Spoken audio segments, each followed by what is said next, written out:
Welcome back to tutorial number 3, working on Photoshop collages. This is focusing on a non-apparel focus area collage, but you can apply these tips and tricks to anything. Now, in the last tutorial, I showed you how to cut out something that has a white background. Now I'm going to introduce something a bit more tricky, and you might have already discovered this issue. So this shopping bag looks like it has a white background, and it looks like it should be really easy to cut out, but it has white in the actual fabric of the bag and on the handle. So when I get my magic wand tool and I click on the background to cut it out, I find that it actually selects part of my bag as well. Now there's a couple of different ways I could go about fixing this. One is I can deselect and start again, so Control D or Command D on a Mac. And if I go up and change my tolerance rating, which is up here, at the moment it's set on 50. And that means that Photoshop looks for 50 different shades of white when it's looking at pixels.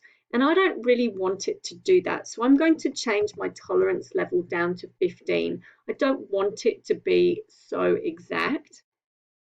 And now I'm going to see what happens when I click on my background again. And I can see that I've actually got a nearly perfect outline, apart from a little bit down here.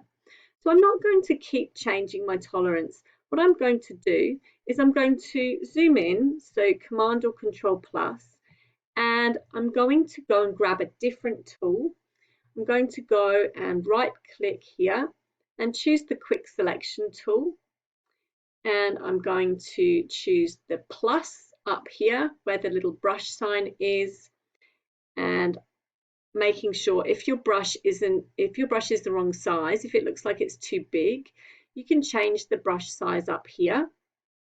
So we can make the brush really big, or we can change it down. I don't want it to be too big for this.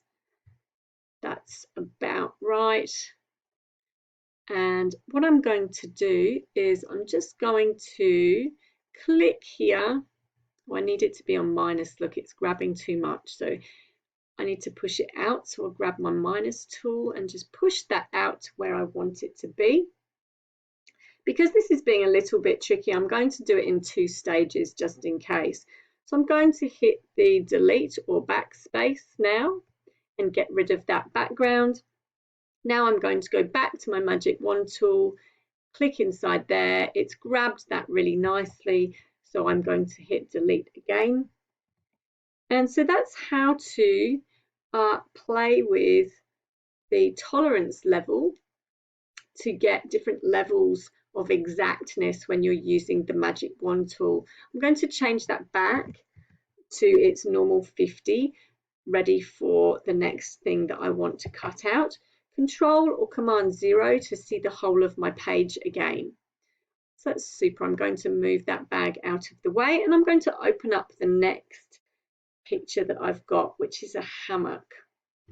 So Control T on my hammock in order to make it bigger so that I can work with it, dragging it out from the corner. Don't worry if it pixelates a lot. It does that when we're transforming. That's what Control T means. The T is for transform. When I hit enter, it will depixelate it. This isn't a fantastic image in clarity, but it's going to be okay for what we want to do.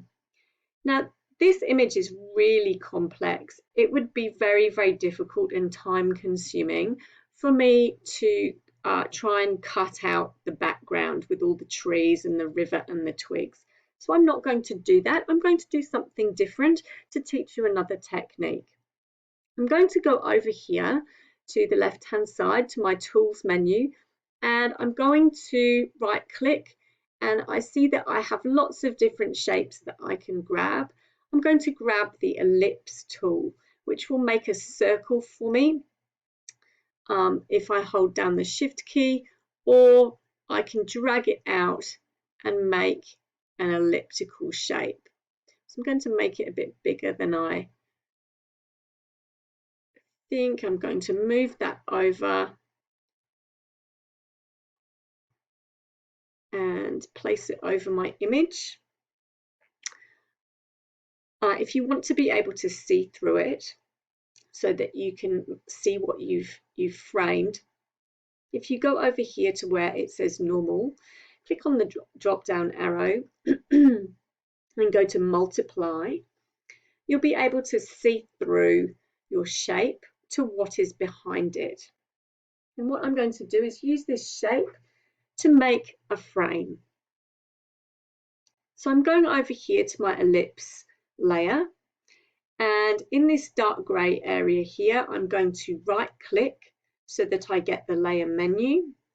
I'm going up and I'm going to select convert to frame and click OK. And you'll see that it's automatically cut away the edges of my hammock image underneath. So I have to make sure that the image I want to be framed is sitting underneath. And you'll see now that the hammock and the frame have both been placed in the same layer. Now what's important to realize and look at is I've got a little white border around the hammock at the moment. If we make sure you're looking over here on the layers, the right hand side on the layers panel, that means that if I start playing with it, so if I start moving it, it means I'm just moving the hammock image. And if I go back to the layers panel and I click on the frame, which now is the oval, you'll see that when I move this, I'm actually moving the frame. So I just need to be aware of that when I want to actually move both of them together. I need to make sure that I click onto the layer and that both of them are selected. Otherwise, you'll find that you just move one without the other. For some reason, you get the weird border around the outside. That will disappear when you click off it. It's just there temporarily, I think, to show you what your boundaries are. Now, don't forget, when I was doing this before, I thought, oh, I think I would quite like this to actually be on an angle. So I can do Control T and go to the corner so that I get the bent cursor with an arrowhead on two ends, and I can flip this over and move it so that it's not all, we don't want everything to be completely straight. And then press enter so that that stays like that. Okay, those are two new techniques and tricks and tips that you can use. I'm going to let you go away and experiment with those using a frame and using the magic wand tool and the quick selection tool. Okay, I'll see you for the next tutorial. This is the end of tutorial number 3.